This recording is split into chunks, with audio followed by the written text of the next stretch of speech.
Love, it has been good to me this time around. Things were they were bound to change when it was found. Sugar never tasted sweeter on my lips. My heart is now intact and I can find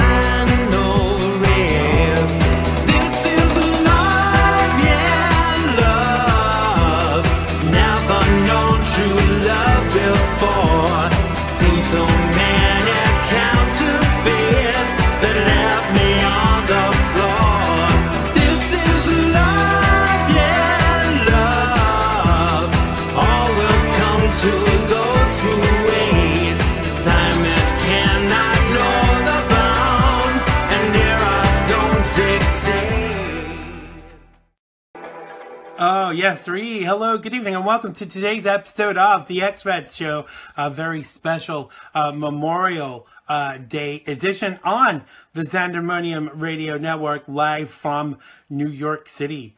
I'm Xander Gibb. And I'm the Truth Fairy. Oh, yes, and on today's show, Tammy Messina from The Real Side joins us, the hottest of topics. We'll be taking your calls to see what you think, and so much more. More to come in a mere moment. So you can interact with us today. You can join in the live feed. Apparently it's karaoke, someone's saying in the live feed. Maybe we'll get to that later. And you can also tweet us. The tweet deeds are on the Xrad Facebook page, show page even for today.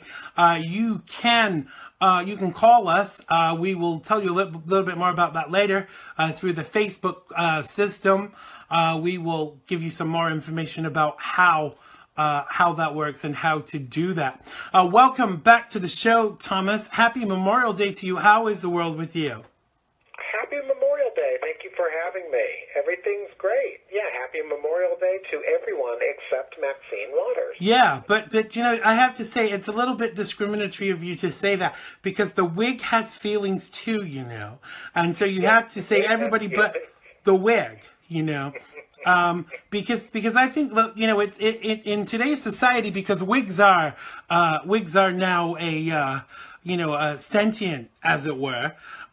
It's essential to make sure that they are considered. Oh, yes, you have to take into consideration the feelings of the wig. You don't want to offend anyone or nowadays anything. No. And certainly wigs, these inanimate objects, can be offended. And poor Maxine. Yes, exactly. Because wigs are a race now as well, and it was added to the Constitution recently by at the request of Wiggy Waters, because you know wigs are a race, as is Muslim. Muslim is a race now. It's not a religion anymore. So you know, if you have a problem with that, then feel free to tweet Wiggy Waters right now and tell her what you think. We are, of course, being flippant because, you know, wigs are not a race. Wigs are something to wear on your head or rip off Maxine's head. Did I just say that, Thomas? Yes, you did. Oh, gosh. Okay. I went there. We don't advocate violence on this show, but we do advocate freedom of speech and telling people exactly what you think, because this is still America, okay? So I'm intrigued, Thomas, because everyone I speak to has a different ideology about what Memorial Day is and what they do. What did your Memorial Day consist of today? Oh, it was rather uneventful. No barbecue or anything. I read a lot, and a friend of ours came over, and we watched some movies, and that was about it. Right. Because I think a lot of people, we're going to talk a little bit more about this with Tammy when she calls in, but a lot of people are really not aware of the origins of Memorial Day or what it's actually about. Or what we're supposed to be observing today. Because interestingly, they don't celebrate Memorial Day in England, but they do have something called Remembrance Sunday, which is also known as Poppy Day, which is a very similar kind of thing where we forget we remember, you know, our forgotten heroes that have made it possible to have our freedoms that we enjoy today in these United States. I've always wondered what the red poppies in the UK were for, because I've seen them for years. I've always wondered. So it is called what again? Decoration Day? It's called Poppy Day. But it's actually officially known as Remembrance Sunday. The poppies come from the fact that there was a battlefield in France called Flanders that was covered in poppies. But when the battle actually commenced, I'm paraphrasing obviously, but the battlefield was covered with blood. So it was hard to differentiate where the poppies were on what was blood. And so that's why they use poppies as a symbol of remembrance in the United Kingdom. But one of the things we're going to talk about a little bit more is kind of how this should really pertain to our living service people. Because if we're going to be honoring those who have died, which we absolutely should, because a lot of them have died for our freedom, and they've died in service. But we need to kind of be considering more how we treat those who are still here, and those that leave the service and end up with problems that are just not addressed. I agree, and I think that we should really be thankful that we have a new Secretary of Defense who gets it. I don't know how many people saw his interview, but on one of the talk shows the other day, the last question the reporter asked him was, "What keeps you up at night?" And without a beat, Secretary Mattis said, "Nothing. I keep others up at night." And that just really shows you, the vast, clear contrast between Obama's foreign policy and the new President Trump's foreign policy. Right. We've got a kind of like a Patton-esque Secretary of Defense now, and so there's not going to be any pussyfooting around like there was for 8 years under the Obama administration, where they just kind of worried about people's feelings and offending people. We've got a real general in there now in Secretary Mattis, and who doesn't pussyfoot around the way the Obama foreign policy was ran, and he understands that there's a clear enemy out there, and they need to be annihilated, and that's what's going to happen, and that's what steps have been put into motion, and we've already seen it play out. And also on the diplomatic side, where we saw the president go to Saudi Arabia last week and speak in front of the king and all the heads of state of the Arabian Peninsula, and get them to sign that historic accord to fight terrorism. And then he went to NATO and talked about paying, people need to pay their fair share. And just the other day, we saw Egypt taking on the burden that normally we would have to do and our taxpayers would have to go for. And Egypt went and bombed the hell out of ISIS the other day. And normally, if we were back under the Obama years, we would have to do that, and we would have to flip the bill. So it's already working. The president said, "Hey, pay your fair share to NATO," and immediately, there's Egypt bombing the hell out of ISIS, and that's great. We didn't have to do that. That should be. Of course, they're not going to talk about that on the media. They'd rather talk about Russian conspiracies. But my goodness, we didn't have to pay for those bombs that blew up ISIS on our backs. That's taxpayer-funded bombs that are being dropped, and in this case, Egypt did it. And kudos to the president and to the new Secretary of Defense for being able to pull that off. It's already working. This new foreign policy is great. Absolutely. I just want to bring on our guest tonight, who is Tammy Messina. She is the producer with The Real Side. Sorry, having some problems here with Facebook Live. I'll sort this out in a second. It is also obviously my Friday night home. So Tammy joins us quite regularly. Welcome back to the show, Tammy, and happy Memorial Day to you. Well, thank you. Hey, Tammy, happy Memorial Day. Thank you, Thomas. You too.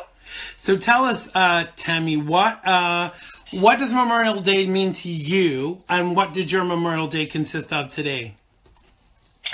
Well, some Memorial Days we go down to the local cemetery. Will have services there. The Veterans Park will have services, but we didn't go this year. Right. Saturday, I went to the Los Angeles National cemetery, which is the VA cemetery there, and was blown away by all the flags on 80,000 tombstones. I couldn't even, it's just unfathomable how many there are. I mean, I had seen it on the freeway before driving by, but I had never actually stopped in, but I was driving by and I thought, I'm going in there, and it just goes on and on and on, and it's just unbelievable. So, yeah, I did that Saturday instead of today. Right. Yeah, I saw the video you shared, and I kind of find I'm a little bit empathic, and so I can't go to places like that because I just, I look like a big Mary because all I do is cry for an hour. Yeah, well, I'm not that empathic, and I turned in and almost started bawling immediately because it was just that overwhelming. Right.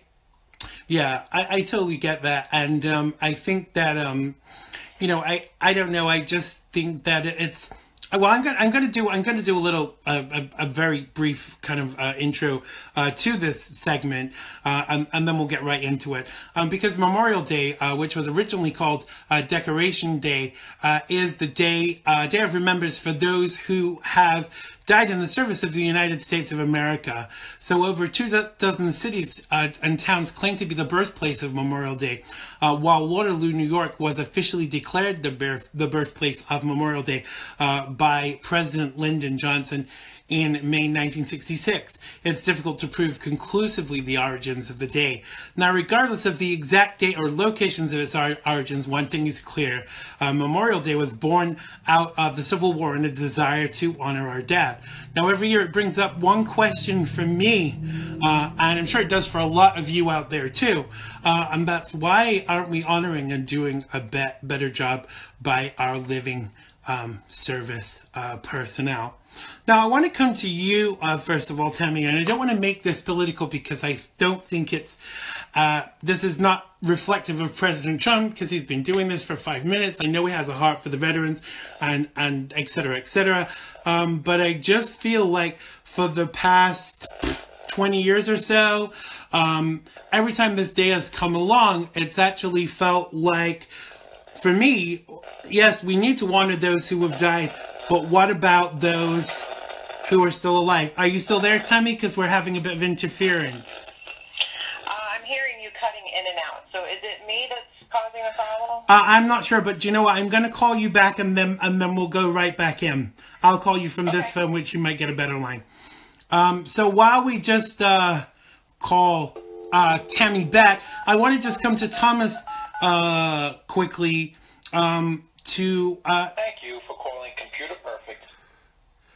I don't know why I'm not getting back to... There we go. That's it.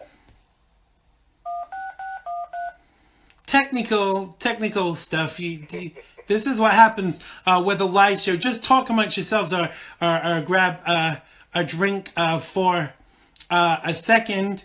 We should play a drinking... There we go. A drinking show with this game. Every time we say a particular word, you take a shot of whiskey. But we have to be careful what the word is because we would, you would end up drunk because I can't drink during the show because, it makes me sober.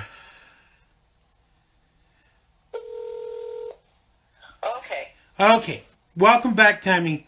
Technical issues. The wonders of a live show.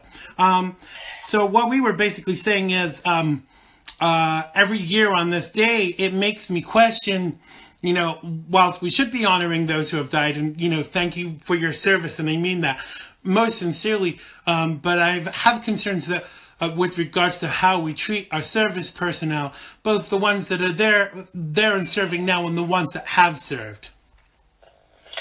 So let me ask you this. Armed Forces Day was last week, right? Right. Or 9 days ago, May 20th, Armed Forces Day, which was, I guess there used to be a day where they, celebrated the Army, the Navy, Marine Corps, and Air Force separately, and they combined it all together to do as one, but, I confess, I missed it. Did anybody else miss it? Yeah, I didn't even know it occurred. Right. So I didn't either until I went and looked because I know when I saw what your talking points were for tonight, and so I thought, oh, let me look up, Armed Forces Day and also Veterans Day, because those are the days where we're supposed to be honoring the living service people. But I'll be doggone if Armed Forces Day had anything happen in that day. Right. I mean, I didn't see anything.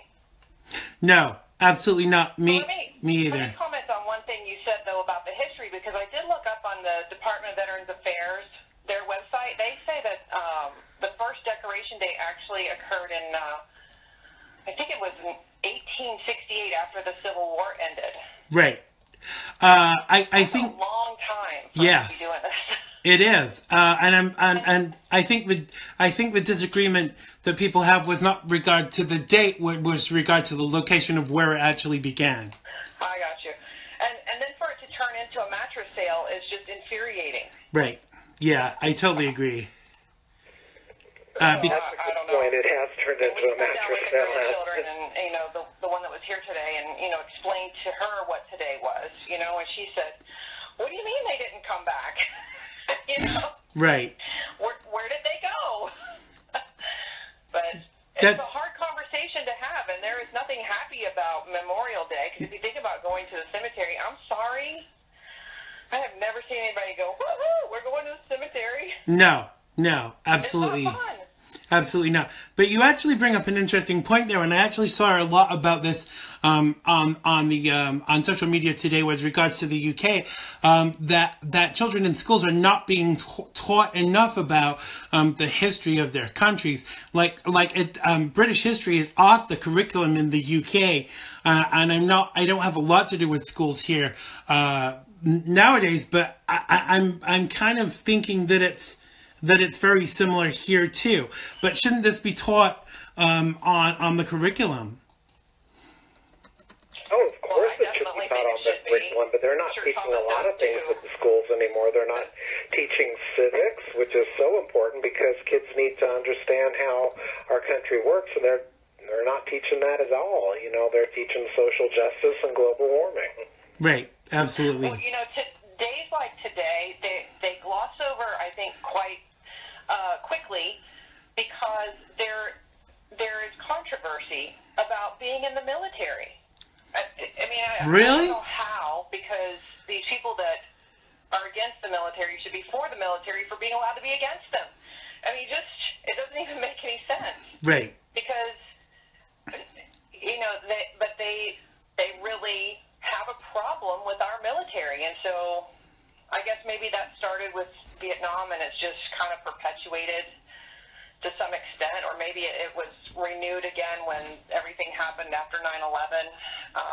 I don't know, but there are people who have zero appreciation or tolerance for our military, and so I think they just kind of gloss over it to remain neutral or something. Right. Instead of instilling patriotism and pride in the greatest military in the world. Yes.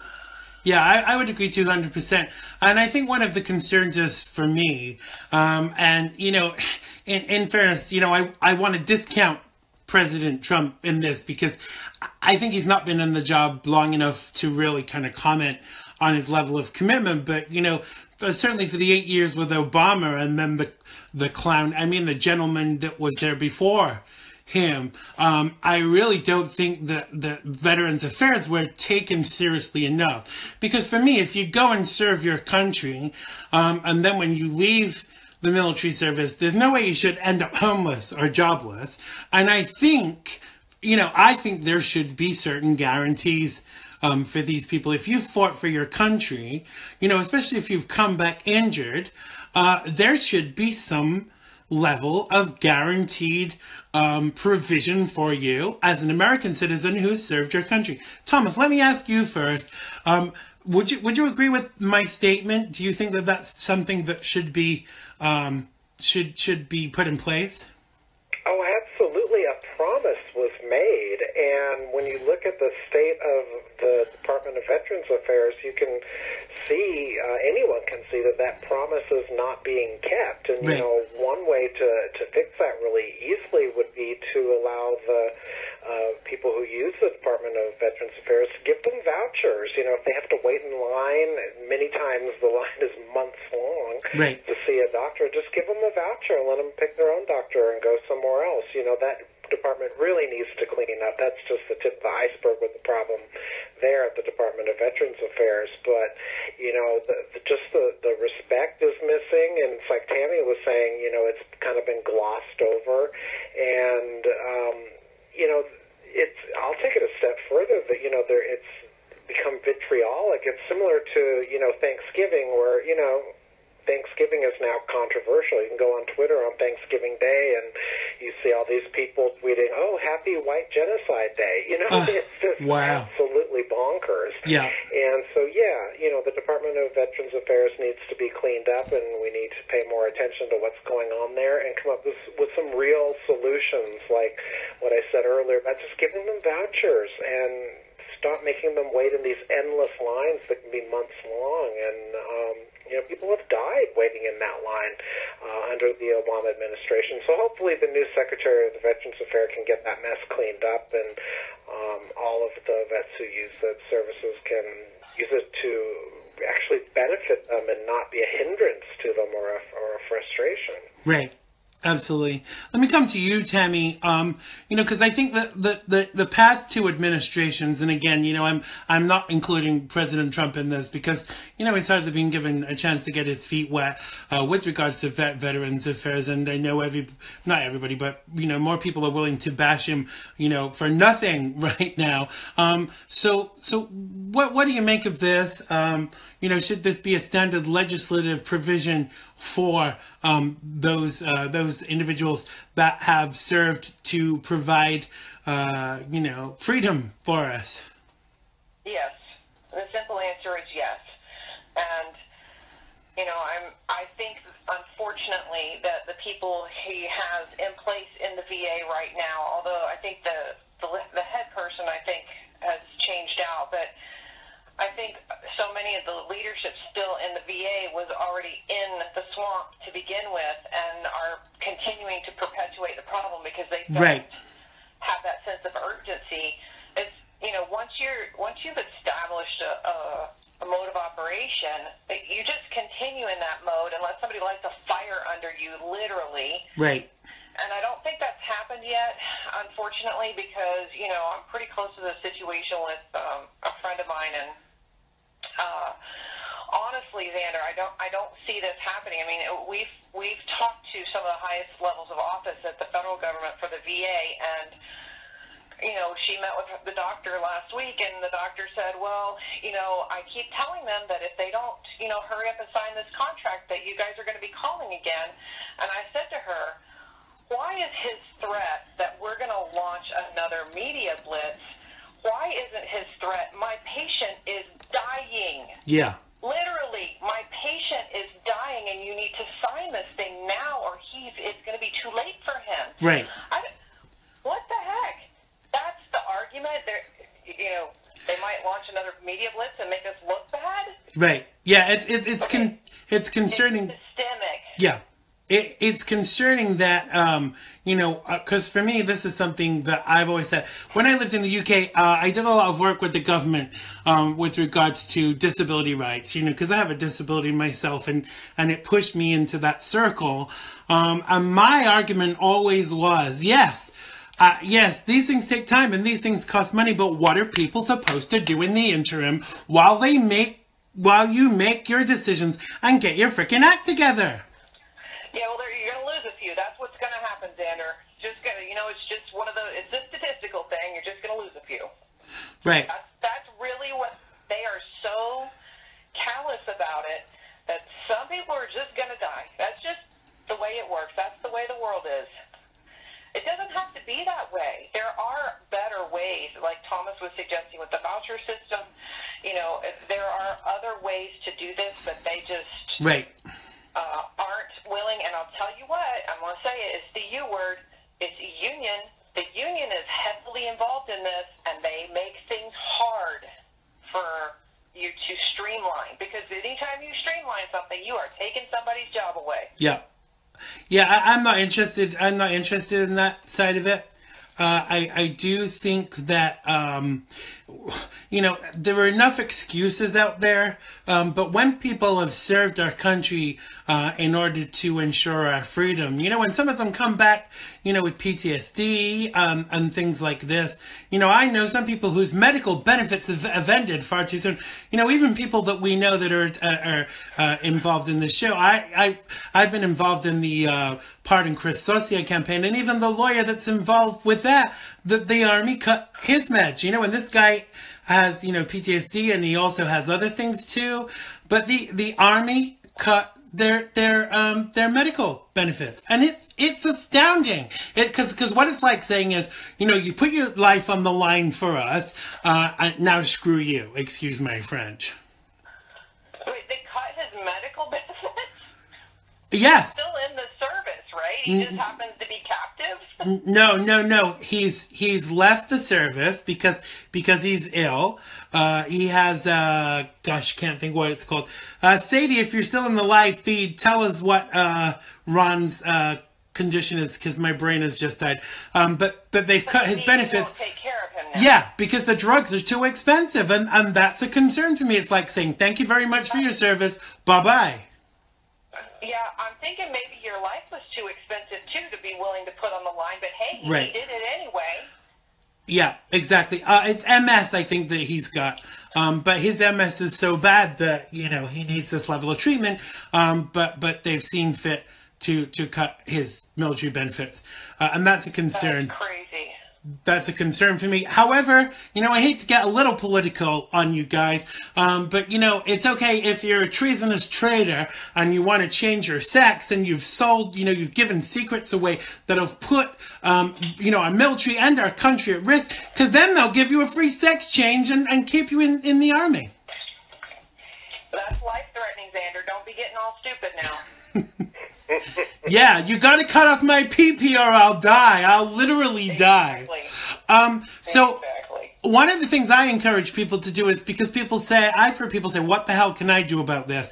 I think it's imperative that people lobby their senators about these things, because these are things that we need to be looking at as part of the platform for voting for someone. Because if they're not interested in veterans affairs, why aren't we telling them that they should be? Yeah, and your congressman or congresswoman, whichever it happens to be. And let me tell you something, the VA has a fax number, and they really hate it when civilians start calling them. Yeah. They hate it. Yes. They are not politicians. They have zero tolerance for being attacked. Their skin is very thin. So, yeah. Fax them. There you go. What you think about them? There are, if you actually Google your local senator, all of their information is there, and most of them have an office in Washington. So call them and tell them how you feel. But the way that we one of the ways that we deal with this is at the voting booth, because if senators and representatives are not doing what we want them to do, then vote them out. It's you know, it's the way forward. It's part of how we drain the swamp. I know you've got to leave us very, very soon, Tammy, but what other things can you think of how just, you know, civilians just like you and I, you know, people listening to and watching the show, what else can they do to help? You know, honestly, I have talked to many military and veterans, and I'm telling you, the thing that they appreciate more than anything is just being supported. When you see them, thank them. Yes. Especially the Vietnam era veterans, they especially are super sensitive to that. They really appreciate it. Just, you know, if you see them wearing the cap in the grocery store or whatever, and it doesn't matter what day it is, every day, anytime you see them, just take a minute and stop and thank them for their service. And it really does wonders for them, because they are just so appreciative of that somebody actually cares. Because let me tell you, there are a lot of people that come up and are ugly to them. Right. Because they call them warmongers and this and that. Disgusting. We have to balance that part out for them. We That's do. Number one. Number two, the other thing that we can do is when you see these things, they show up in your news. The news items, you know, fighting for this veteran's right over here, or maybe they need more space at the VA cemetery because, you know, the LA one is full. there's no more room. You have Wow. to travel 75 miles to get, buried at a VA cemetery Yeah. close to LA. So, fight for those things. When you see the veterans groups getting on one of these causes where they need help, where they need land, where they need, phone calls, help them. Yes, absolutely. Help them. I think there's always something that we can be doing. So listen, Tammy, thank you for sharing with us tonight. Is there a brain has died? Is there an episode of The Real Side tonight? We are doing an episode, but it will be pre-recorded, and Right. it's a Memorial Day tribute. So, yep, that's what we're doing tonight. Absolutely, and tell people where they can listen to that and how they can find out more about the show. All right, it is at therealside.com. Everything starts there. We're on Facebook, we're on Ustream, we're on Blog Talk, Spreaker, you name it, we're there. But we always have a live chat room going. Tonight, the chat will be in and out of the chat. But the rest of the week we'll be there all week. And then Friday, join us right after Xander's show, and Xander will be there. You get him for I will an hour indeed. that night, and that'll be great too. So we're 3 hours a night, Monday through Friday, right after Xander's show. 3 hours. Absolutely. Thank you so much, Tammy. Have a wonderful Memorial Day, what's left of it, and give our best to Joe. And I will see you on Friday. All right, take care, guys. Thanks so much. Thanks a lot, Tammy. Take care. Bye, Tammy. Lots of love. Bye-bye. That was the fabulous Tammy Messina from The Real Side, www.therealside.com. Stick around right after this show. They start, and they do a Facebook Live version of the show, too, so you can join in the show. Just before we continue, please, we want to just express on behalf of the show a huge salute to all our military personnel, past, present, and future. Thinking also today of Christian Saucier, who is still in federal jail for taking 6 selfies on a camera that was not disseminated. And there are people who have done, 33,000 times as many things and still walk free. So please ensure that you give him a little bit of a thought today. And his family, his wife is actually in the chat room. So maybe you could thank her for his service. So we do salute you. Don't we, Thomas? Oh, yeah, 100%. The United States military is a force for good in the world, and there are not a lot of forces for good in the world these days, especially one as powerful as the United States military. So, of course, yes, we do salute you. Absolutely. We do indeed. I want to change the direction a little bit. Far too often we're talking about terrorism and things of this ilk on the show because President Trump today condemned the fatal stabbing of 2 Good Samaritans trying to help a pair of young women targeted by an anti-Muslim tirade on a Portland, Oregon light rail train. Now, the violent attacks occurred on Friday and are unacceptable, he said on Twitter. The victims were standing up to hate and intolerance, and our prayers are with them. Talisine Murden Namkai Meishi, 23, and Ricky John Best were killed as they tried to stop Jeremy Joseph Christian from harassing the women, one of whom was wearing a hijab, authorities say. Now, the attack came on the first day of Ramadan, the holiest time of the year for Muslims. Now, Christian's social media postings indicate an affinity for Nazis and political violence. He was charged with aggravated murder, intimidation, and the state equivalent of a hate crime, and being a felon in possession of a weapon, and was scheduled to be in court tomorrow.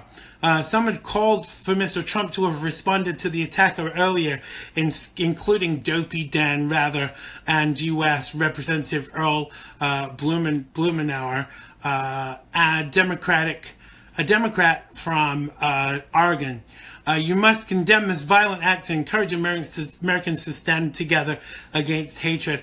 But you and I know, Thomas, that even if Mr. Trump had tweeted a minute after it happened, there would still be a level of criticism for him. Yes, and I just find it so remarkable that the energy that the media is going to put into this to twist it and make it all about the president. I wish they would use that energy and aggressiveness when we have an actual terrorist attack, but you won't see that. No. You'll see the opposite. You know, they're going to twist this and make it his fault somehow.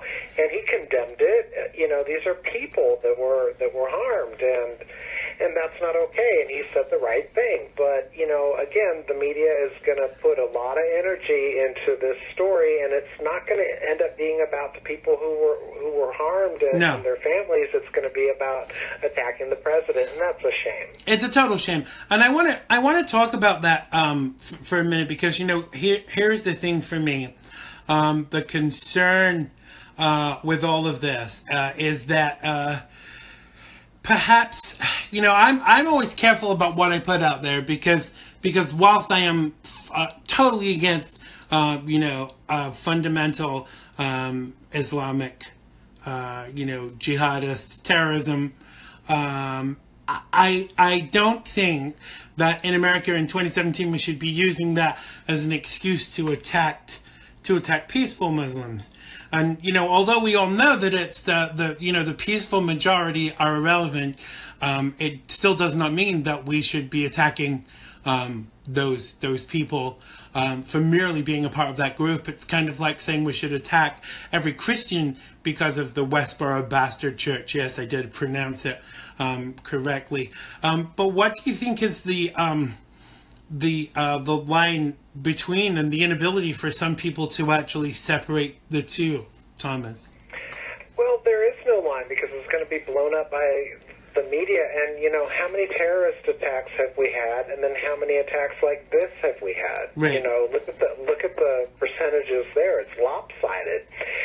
But I guarantee you that the media will do wall-to-wall coverage on this, and it's a shame that they don't do it when it happens the other way around, which happens way more often than the way this unfortunate incident happened.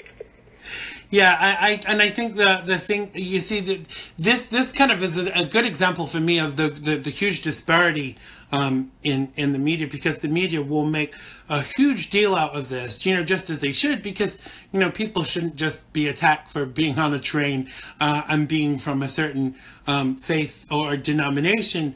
But by the same token, a concert full of kids should not be blown up, you know, just because some ridiculous young fool has got these ideologies in his head from ISIS. And so we have to be able to find that line. But I think a lot of people are actually deliberately trying to blur that line. Wouldn't you agree? Oh, 100%. Yeah, they're going to blur the line. And again, they're going to make it all about the president. And it's not just unfortunate, it's sad that these people who were harmed, you know, it's not going to be about them at all. It's going to be about attacking the president. Right. And that's a shame. You know, they have families, they have children, they have friends and relatives, and it's not going to be about them and their loss at all. It's going to be about attacking the president. And shame on the media for that. Shame on them. Absolutely. And you know, it's unfortunate. You know, I think that it, you know, all this about freedom of the press, you know, there's nothing in the freedom of the press is, you know, I'm a member of the press, you know, I'm a journalist, I'm a TV and radio show host, and a writer for several publications, you know, as is Thomas, but the freedom of that press does not extend to being able to lie and stretch the truth in order to promote a narrative, because that is a huge concern in America in 2017.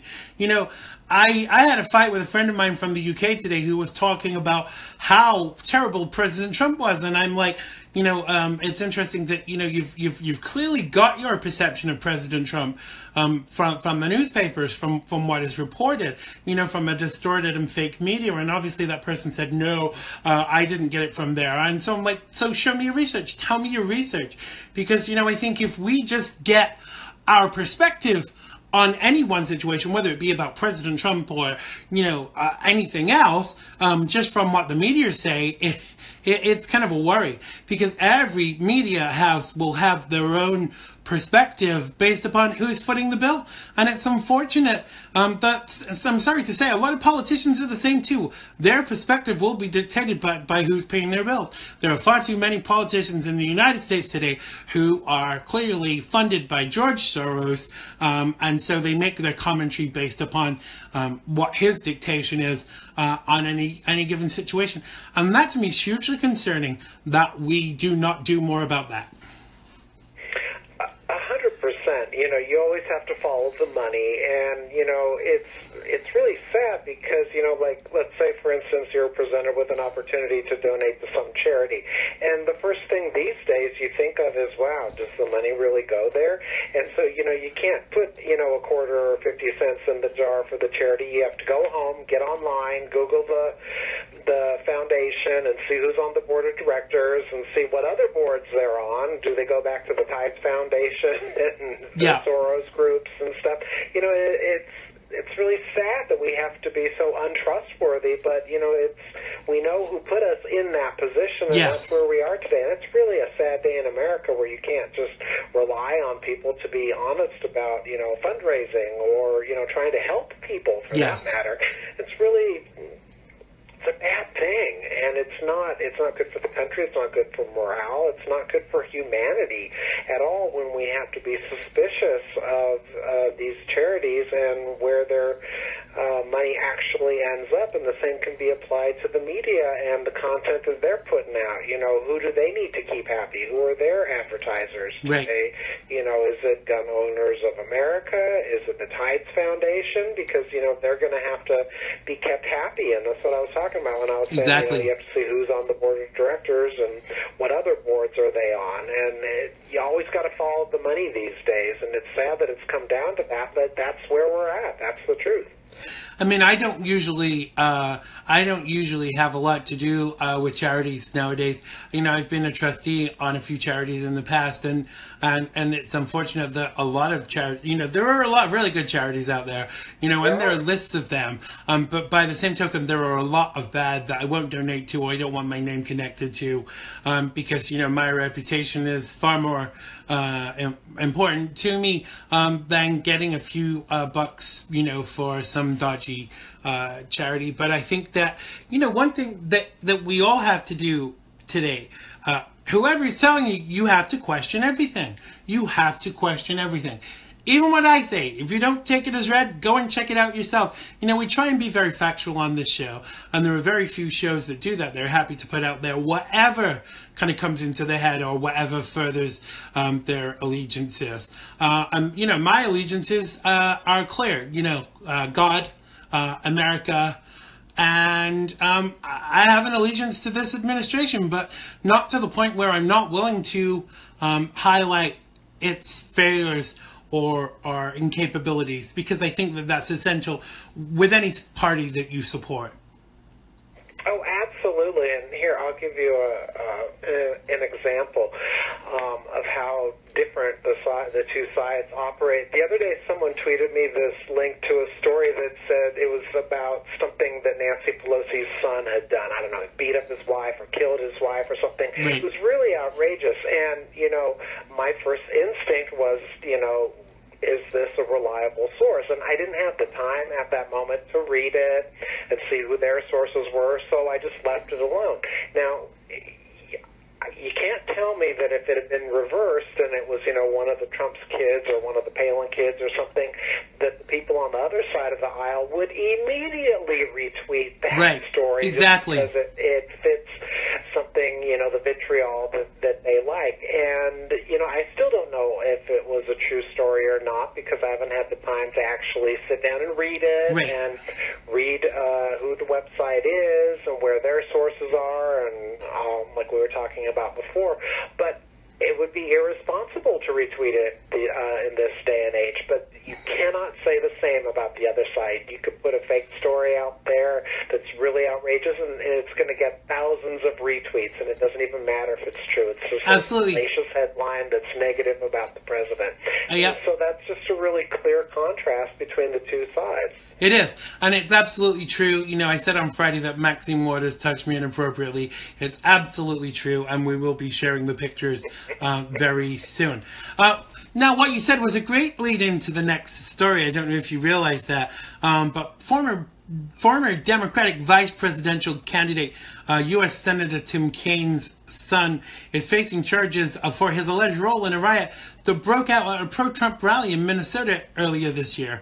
Linwood Michael Kaine, I think that's hilarious calling him Michael Kaine, 24, whose father, Senator Tim Kaine, yes, the same one who said that abortion was a reproductive choice, was Hillary Clinton's running mate in 2016 presidential election, who was charged on Friday with 3 misdemeanor counts, including fleeing police on foot, concealing his identity, and obstructing the legal process with force. They were going to charge him with being a libtard, but apparently it's not on the statute in Minnesota yet. He was initially facing second-degree riot charges. The announcement of the misdemeanor charges against Senator Kaine's son contains no suggestion that he's engaged in disruptive behavior while at the rally, but are instead focused on his actions as he was arrested after he left. Kaine's spokesperson, Miriam Lipper, said in a statement, Tim and Ann support their son and hope the matter is resolved soon. Yeah, I bet they do.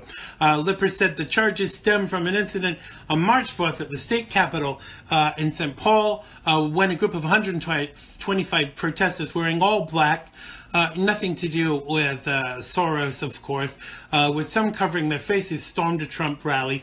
Demonstrators tossed a smoke bomb into the crowd of about 400, sprayed pepper spray and blew whistles and air horns, inciting a riot. They scattered as police arrived, but Kaine was caught. 7 others were also charged for their participation in the chaos. When people seek to prevent others who are peacefully assembled from making their voices heard, it threatens the very foundation of our democracy, Ramsey County Attorney John Cho said. So, what do you make of this? Is this just, trying to make Dopey Daddy happy? What is it?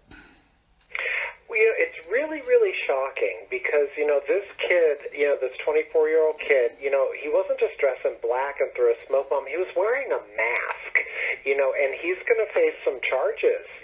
This is, he was fleeing on foot. He was concealing his identity in a public place. He was obstructing the legal process.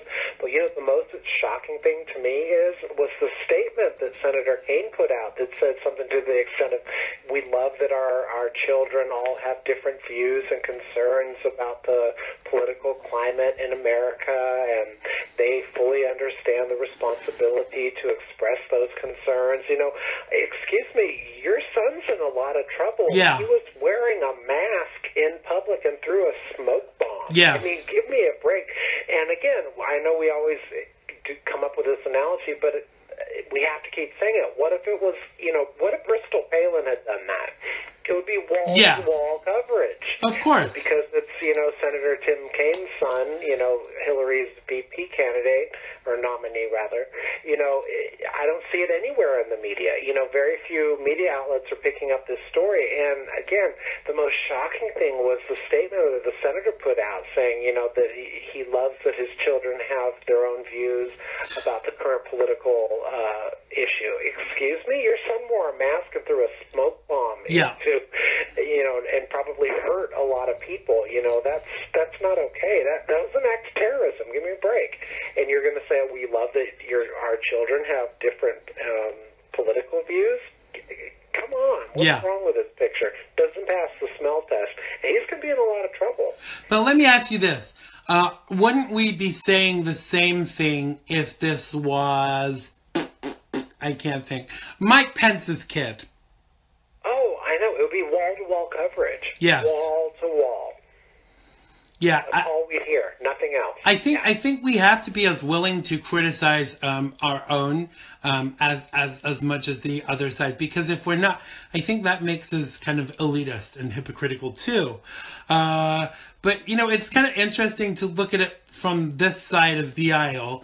It goes back to like when Obama won, you didn't see the Republicans rioting and beating people up and saying resist, resist, resist. They just got on with it and kind of worked on a plan to be able to kind of win the next time or the time after. But when But when it comes to the fact that the Democrats candidate lost, you know, there's hell to pay.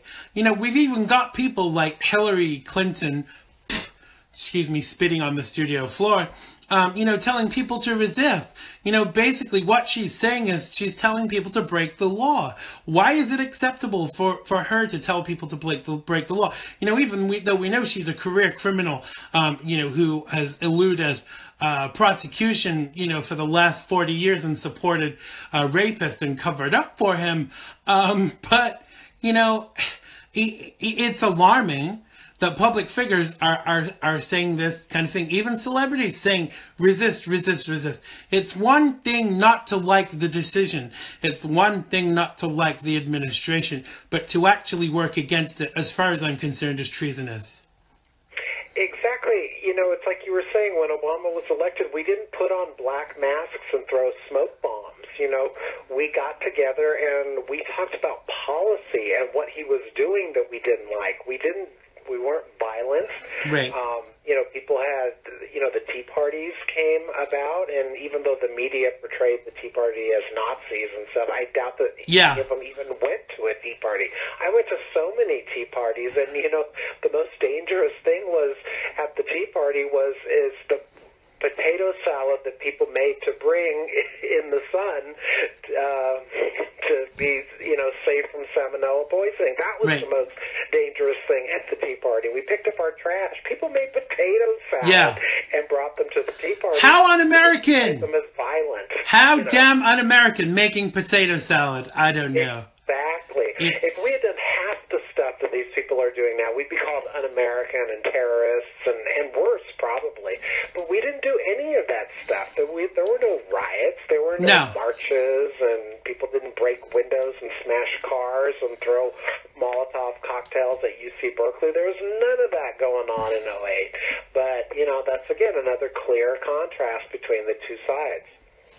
You know, it's actually a shame that, you know, I was a Democrat back then, because you know, obviously being on this side of the aisle now, I would have loved to have been involved in the Tea Party movement, and I think we need something like that again, because although we have the House and the Senate, there's a lot of disdain out there, and I find it alarming. And I think that a Tea Party movement, again, right now, I know it's still going on, but to a lesser extent, I think that would make a difference right now, don't you?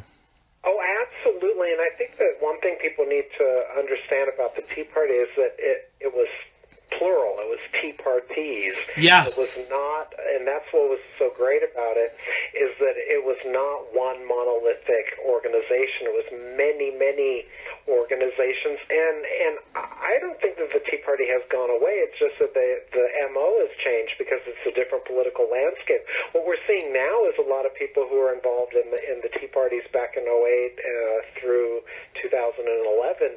You're seeing them run for office, like Amy Kremer just did in Atlanta about 3 months ago, and that's a great thing, you know, because the Tea Party, which was mostly run by women, you're seeing them run for office, and that's exactly what needs to happen. Is just some regular fellas and regular gals be put into the People's House, the United States House of Representatives, and we're seeing that now. A lot of the former Tea Party leaders from 2008 through 2011 are running for office now, and we should support them. Absolutely. I just want to ask you one more thing in the time that we've got left, and one of the things you often tweet in response to coming on the show is gays for Trump, which I still think is absolutely phenomenal. I mean, do you know how many of my friends who were actually Democrats and openly gay voted for Trump and became Republicans because of Donald Trump? I mean, you know, we're talking about the Tea Party, but this is kind of like, I think gays for Trump is a bit like, you know, I'll probably get complaints for saying this, but I'm going to say it anyway. It's kind of like the gay version of the Tea Party. Wouldn't you agree? Oh, absolutely. I went to, during the general, I went to so many gays for Trump's flash mobs in West Hollywood, and I don't think people are grasping because it's marginalized and not reported. It's a sin of omission. A lot of gay people support Donald Trump, a whole lot of them. And that's what scares the left, and that's why they have to say, oh, he's so and this and Yeah. that, and he's not. You know, next week, I think it's next week, it might be the week after, here in Hollywood, just next door in West Hollywood, they have the Gay Pride Parade. And this year, I don't know if you know this, but it's not going to be a Gay Pride March. It's going to be an anti-Donald Trump march. Are you kidding me? Nope.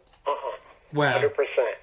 Can you believe that? It kind of, that's concerning. And, you know, I mean, I've not been involved in Pride for so long because of what it became. Because, you know, 25 years ago, Pride, I loved Pride 25 years ago. You know, when I went to Pride in London, it was about, you know, families coming together and sharing and everybody kind of getting on. But now it's people with their butts out, wearing chaps and, you know, half naked. And if you don't agree with it, then they want to shout at you and get in your face. So Pride is not what it was originally, but telling me that is really concerning. It makes me want to jump on a plane, Thomas, and be like the counterbalance with it. Oh, absolutely. You know, it's really insane. You know, we've got a president for the first time who entered office and took the oath unopposed to gay marriage. I really don't understand what the people are upset about. But, you know, it just goes to show that the national LGBTQ is just an extension of the DNC. It's a professional agitation group. Unfortunately. It's all about fundraising. And so, of course, they're going to turn the West Hollywood Gay Pride Parade into an anti-Donald Trump march. You know, it benefits them, and they'll make a lot of money and get a lot of airtime. Look at how many gay people hate Donald Trump, you know, when there are, and they will ignore all the gay people who do support very aggressively President Trump. Well, you know, it's interesting. I feel safer in America run by, I would rather have 50 Donald Trumps than one Hillary Clinton, because, you know, at least Donald Trump didn't get his money from people that throw gay people off roofs. But, you know, I'm still waiting for my letter saying, you know, Xander Gibb, you have to turn up to your gay concentration camp. You know, you don't need to bring your mirror ball because there will be one there. And you know, the pink PJs that you've got to wear. But, you know, interestingly enough, I just think that I won't even refer to the LGBT, A, B, C, D, F, G as that anymore. I refer to it as the gay community, because that's what it always was for me. And once it was infiltrated, as you know, it just became this political faction. You know, I spent 25 years, you know, obviously, you know, I've been doing it since I was 10, but I spent 25 years working for equality. But when the LGBTQ can't differentiate between equality and equity, I'm out of there, you know? Oh, I agree. You know, it's like RuPaul said, you know, the national LGBT has turned into the pigs from Animal Farm. And, you know, what gay pride meant 25 years ago and what gay pride means today are, you know, it's not even apples and oranges, it's apples and bricks. Right. You know, they have nothing in common. And so it's a shame that happened, but, you know, that's what happens with a lot of movements. They get hijacked, and that's certainly what happened with this one. Absolutely. We are, on that note, out of time. Thanks to everyone who's made today's show possible. Thanks to Tammy Messina from The Real Side. Stick around and check out their show, which is right after hours. So go get a cup of tea and get yourself comfortable and get ready for that. Thanks to my co-host, Thomas S. Schmitz, who'll be back with us on Friday. Tell people where they can find you, Thomas. It's easy to find me on Twitter. It's at Thomas S. Schmitz, at ThomasSchmitz, and you can find me as an editor and contributor at www.conservatives4palin.com. That's a number 4, conservatives4palin.com. Twitter at Thomas S. Schmitz. Absolutely, and Thomas will be back on Friday with myself and Ty Paul Egar. But for now, thank you so much, Thomas. Have a fabulous week and give our best to Jim. I will do that. Thank you, Xander. Thanks a lot. Take care. Thank you. Good night. Bye-bye. That was Thomas S. Schmitz. Make sure you check him out. Conservativeforpalin.com. All of his contact information is on the X-RAD show page for today. We will be back with you tomorrow night with Margaret A. Chavarria and Jason Prince with the Entertainment Roundup. Please, before you go, I know some of you have an aversion to do it, but click the share button. Please click a share because it encourages more people to watch the show and we get more people interested. And then we can maybe have a second hour of the show. Isn't it it worth it just for that? I ask you. So thanks to everybody who has made today's show possible. Thanks to everybody in the live feed. If you'd like to support the show, you can buy the book, which is called The Boy from Beyond the Ice House, and you can buy my album. Yes, I am a singer too. La. You can buy that. It's called The Platinum Prequel. I just shared the links. So go ahead, go buy that now. Go now. And we will be back with you tomorrow night. Stay safe, stay warm or cool, whatever might apply to you. And we will be back with you tomorrow, safe and sound. Thanks a lot. Take care. I love you all. Bye-bye. Love, it has been good to me this time around. Things were they were bound to change when it was found. Sugar never tasted sweeter on my lips. My heart is now intact, and I can find